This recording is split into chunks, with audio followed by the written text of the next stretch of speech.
friends, welcome to Pink Tamil channel. இன்னைக்கு நம்ம சேனல்ல ஒரு ஈவினிங் ஸ்நாக் ரெசிபி செய்ய போறோம். முந்திரி பக்கோடா. இந்த முந்திரி பக்கோடா பாருங்க, ரொம்பவே கிறிஸ்பியா இருக்கும். வாங்க இதை இப்போ எப்படி செய்யறதுன்னு பார்க்கலாம். ஒரு மிக்சிங் பவுல் எடுத்துக்கோங்க.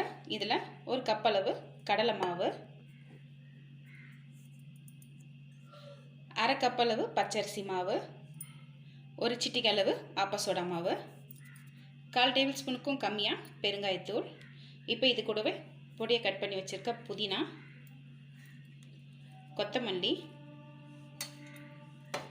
கருவேப்பிலை, ஒரு சின்ன துண்டளவு இஞ்சி இந்த மாதிரி பொடியை கட் பண்ணி எடுத்துக்கோங்க. அதே அளவு பச்சை மிளகாய், நான் ஒரு பச்சை மிளகாய் ஆட் பண்ணுறேன். உங்கள் காரம் எவ்வளவோ அந்த அளவுக்கு பார்த்து ஆட் பண்ணிக்கோங்க. இது கூடவே முந்திரி, அரை கப் அளவு முந்திரி ஆட் பண்ணிக்கோங்க. தேவையான அளவு உப்பு ஆட் பண்ணிக்கலாம். இப்போ இது எல்லாத்தையும் நம்ம நல்லா மிக்ஸ் பண்ணிக்கலாங்க.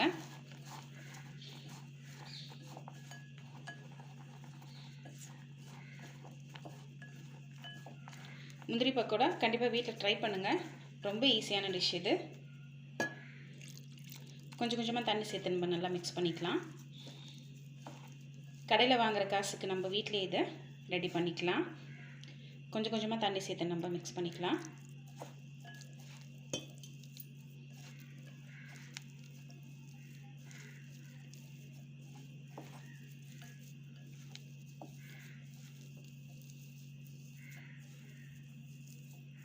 நல்லா மிக்ஸ் பண்ணியாச்சுங்க. இப்போ இது கூட 2 ஸ்பூன் அளவு எண்ணெய் ஆட் பண்ணிக்கோங்க. அவ்வளோதாங்க, முந்திரி பக்கோடாக்கு நம்ம மாவு ரெடி பண்ணியாச்சு. இப்போ வாங்க இதை ஆயிலில் ஃப்ரை பண்ணி எடுத்துக்கலாம். இப்போ நம்ம பக்கோடாவை போட்டு எடுத்துக்கலாம்.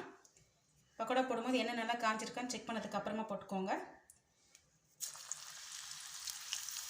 இந்த மாதிரி அப்படியே உதிர்த்தா மாதிரி போட்டு விட்டுருங்க.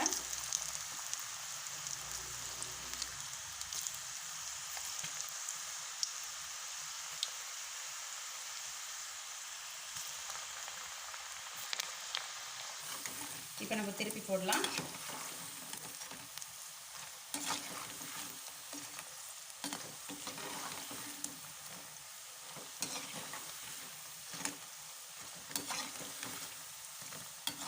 இதில் உங்களுக்கு கலர் வேணும்னா நீங்கள் மஞ்சள் தூள் 1/4 டேபிள் ஸ்பூன் ஆட் பண்ணிக்கோங்க.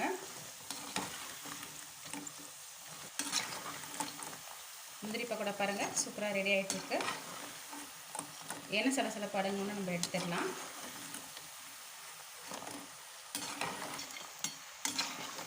அவ்வளோதாங்க, கலரும் நல்ல மாதிரி இருக்குது. எண்ணெய் சலசலப்பும் கம்மியாகிடுச்சு. இப்போ நம்ம முந்திரி பக்கோடாவை எடுத்துடலாம்.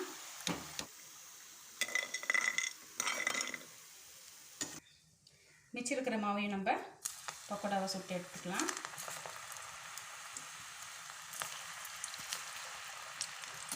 அவ்வளோதாங்க, நம்மளோட முந்திரி பக்கோடா சூப்பராக ரெடி ஆகிடுச்சு. நம்ம எல்லா மாவுமே போட்டு எடுத்தாச்சு. இதே மாதிரி நீங்கள் வீட்டில் கண்டிப்பாக செஞ்சு பாருங்கள். குழந்தைங்களுக்கு ஒரு ஹெல்த்தியான ஸ்நாக் ரெசிபியாக வீட்லேயே செஞ்சு கொடுங்க.